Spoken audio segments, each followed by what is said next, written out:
जय श्री कृष्णा। सुखमय सरल सत्संग में सभी का हार्दिक अभिनंदन है और गुरुदेव श्री कृष्ण की कृपा से आज ये दुर्लभ सत्संग या सरल सत्संग, सुखमय सत्संग हम सब मिलकर कर रहे हैं। तो आज बात करते हैं राजनीति और भगवान की भक्ति की। यूँ तो जनरली सभी पुरुष या महिलाएं जिनको भी राजनीति में इंटरेस्ट होता है वे सब उनका डिस्कशन जर्नली यदा कदा करते ही रहते हैं और राजनीति जीवन में अत्यंत आवश्यक है। घर में भी राजनीति होती है, बाहर भी राजनीति होती है और जो अपनी सरकार है उसे भी हम राजनीति कहते हैं। तो जो घर की राजनीति है या जो पॉलिटिक्स है, जो सरकार वाली है, या जो हम अपने इष्ट मिष्ट जितने भी अपने प्रियजन हैं उनसे हम डिस्कशन करते रहते हैं, तो वो तो हुई सांसारिक चर्चा। लेकिन वास्तव में राजनीति जिसमें हमारा मन नीति अनुकूल चले, नीति पर अनुकूल चलकर मन पर हमारे राज को हम राजनीति कहते हैं। मन हमारे अनुकूल नहीं चल रहा है तो वो कूटनीति हुई कि वो बुरी नीति है जो हमें अपने प्रभु से मिलने नहीं दे रही। पर नीति अनुसार चलकर यानी कि नैतिकता, पवित्रता, सद्भाव से आगे बढ़कर अपने मन पर हम राज करें। अब इस मन पर हम राज कर नहीं पाते क्योंकि हमारी प्रभु से लगन नहीं है। जब हमारी श्री हरि, श्री ठाकुर, श्री राधा रमन, श्री कल्याण प्रभु या श्री श्याम प्रभु या श्री हनुमान बाबा के चरणों में जब हमारा सद्भाव होता है, पवित्र विचारों से हम उनकी शरणागति को ग्रहण करते हैं या अपनी चाह को उनके प्रेम की राह में बदल देते हैं, क्योंकि जब चाह होगी तो राह मिलेगी।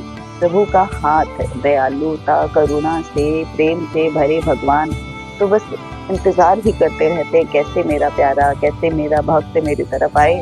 और जैसे ही हम प्रभु के चरणों में अपने नतमस्तक होते हैं तो हम वास्तव की राजनीति करते हैं। तब वो राजनीति एक सत्संग की चर्चा में बदल जाती है, जो कि हम अब कर रहे हैं। तो जब वो नीति युक्त चर्चा प्रभु के द्वारा, प्रभु का राज हम पर हो गया, हमारे मन पर हमारा कंट्रोल हो गया, तो जो पवित्र राजनीति हम करते हैं उसमें आनंद आता है, क्योंकि उसमें हमारे पवित्र विचार होते हैं, प्रभु की कृपा होती है, प्रभु का प्रेम होता है, प्रभु की भक्ति होती है। तो ये जो लगन है, नीति युक्त प्रभु के प्रेम की लगन जो हमें प्रभु से जोड़े और तब वो हमारे मन की वास्तविक नीति युक्त पवित्र राजनीति बनती। इसकी हम चर्चा करते हैं तो हमारा जीवन का आचरण सुधरता है या हमारे मन में भक्ति बढ़ती है।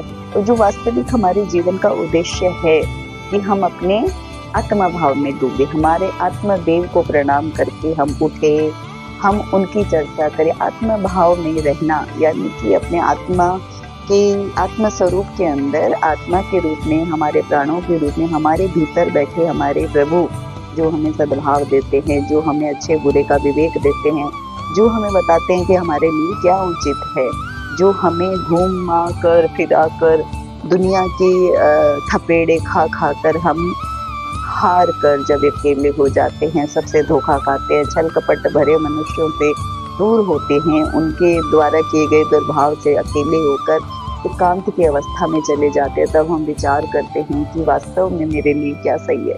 तब हमें पता चलता है कि हमारे एकमात्र मित्र या शुभ चिंतक वेल विशर तो एकमात्र हमारे इष्ट हैं, हमारे गुरु हैं। तो वे हमें इतना प्रेम करते हैं कि वे हमारी सारी नादानियों को, सारी कुरीतियों को, हमारे कितने भी गलत विचार रहे या हम कितने भी पाप कर्म करते हैं, छल कपट करते हैं, सबको भुलाकर, क्योंकि प्रभु को तो अवगुण देखना आता ही नहीं, उनकी नजरों में इतना प्रेम है, इतना प्रेम, करुणा, वात्सल्य भरी है कि वो अवगुण की तरफ ध्यान ही नहीं देते।